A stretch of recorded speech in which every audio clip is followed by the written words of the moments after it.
All sorts of reasons, good and bad. Our good friend Sunil Menzies from ARCA joins us to answer a couple of questions. Sunil, thanks for coming in. No problem, McGraw. Thanks for having me. Story yesterday, St. Louis County Health Department released numbers on heroin and their deaths. They're saying it's risen through the roof. However, there are some people who are saying that the numbers are worse than are being reported because some people are dying from fentanyl. Explain that. So the article talks about heroin-related deaths. So when we look at and we identify how we're going to classify kind of what a death may be, they'll go on to classes of drugs. The bigger topic that's hitting the national stage is front and center now with the debates is this opioid epidemic they're talking about. Right. Very few patients that I've ever come in contact with, 2 or 3%, have said I first started with heroin. Right. It's I broke my back and I got Vicodin and then it didn't work, so then I took OxyContin and then that didn't work, so then I went to this doctor and told him I was just in chronic pain all the time and he gave me this thing called fentanyl. Opiates have an amazing ability to build a tolerance. We have an amazing ability to build a tolerance to it. Right. And as that tolerance grows, we start to use heavier and heavier hitting drugs, ultimately finishing with heroin. So we report, and this is only the reported heroin deaths. When we were talking earlier this morning about how it doesn't discriminate anymore, but it does affect the poor disproportionately still. Right. How many of those deaths don't get reported? Right. So they're dying of the fentanyl is killing them before the heroin kicks in? It's probably been cut. What Yeah. we're seeing is that the heroin, depending on where you get it, it's really coming from 3 main countries now. It's coming from Afghanistan, it's coming from Burma, which are on the verge of collapse. That's only going to increase the amount of heroin coming into the U.S., and then it's coming in from Mexico. When we decided to start legalizing marijuana, the Mexican farmers said, there's no market, so we're going to start producing something else, and it was heroin. And so they started flooding the markets with heroin. Flooding the market, but depending on what batch you're taking Right. or you're getting, dealers are cutting it up, and one of the strongest, it really truly is the only appropriate place for it is in a hospital setting under the care of a trained professional. They're cutting it with fentanyl. And we saw 6 or 8 weeks ago up in Madison County that they said 7 or 9 18 to 24-year-olds were found laid out in the street almost perfectly like it was some sort of play. And when they went back, they found all 7 had bought heroin laced with fentanyl, and within 3 minutes they all died. I want to go back to something you just said. You're telling me that 1 to 2% of the heroin addicts you see started with heroin, but 99, 98% of them innocently got hooked by accident. Or relatively, but I mean, with a doctor's care, with some other drug that ultimately led them to heroin. Sure. And I think any patient who's gone through it would say, at least the ARCA stance is that addiction truly is an accidental disease. No one chooses this to say, hey, I was depressed and I hope that in 4 years I got to go talk to McGraw about how I started using heroin. Right. Because no one expects to become hooked. No one expects to become hooked. And then, of course, it leads to fear and panic when we talk about it. And the community has done a fabulous job of raising awareness. Right. Saying we have a problem. Right. We have to do more to talk about a solution. And when we're in the middle of a war, we have 2 sides. We have a prevention side, and then we have those treatment who have already side. been affected by it, Yeah. so we need a treatment side. Sunil Menzies with us. You guys specialize in Vivitrol and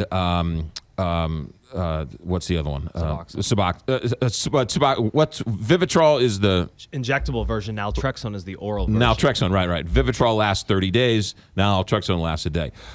Somebody called up on the show and said that their daughter has been heroin-free for years, living on Suboxone or Suboxone. Explain that to us.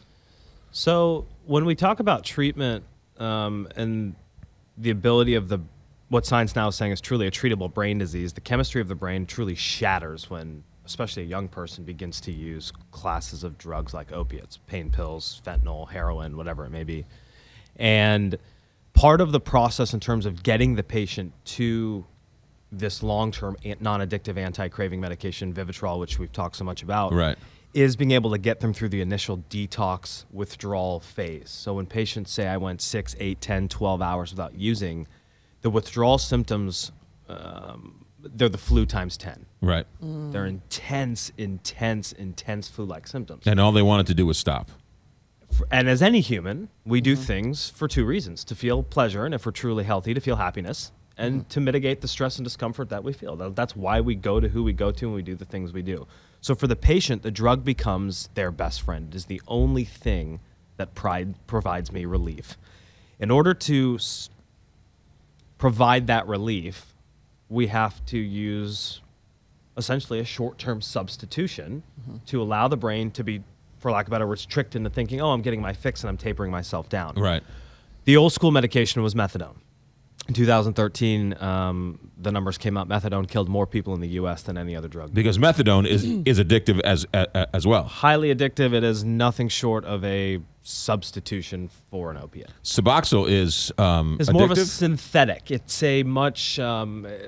They came out basically three classes of drugs. We have things called an agonist. It's heroin. It activates and makes you feel high. And you have a thing called a partial agonist, which plays both roles. It heals and it affects the receptors. Suboxone is a synthetic that was approved by the federal government in terms of it being used in an office-based setting. So methadone has to be prescribed out of a facility that is licensed to prescribe methadone. It's too dangerous. Right. So they came out with Suboxone thinking, okay, we can use this as a short-term detox, 4 to 6 weeks. Patients will be able to receive it both in a hospital setting, inpatient setting, outpatient setting from a physician. And essentially what happened is, unfortunately, it became an office-based methadone where everyone realized people will pay cash. They will literally pay cash for their script.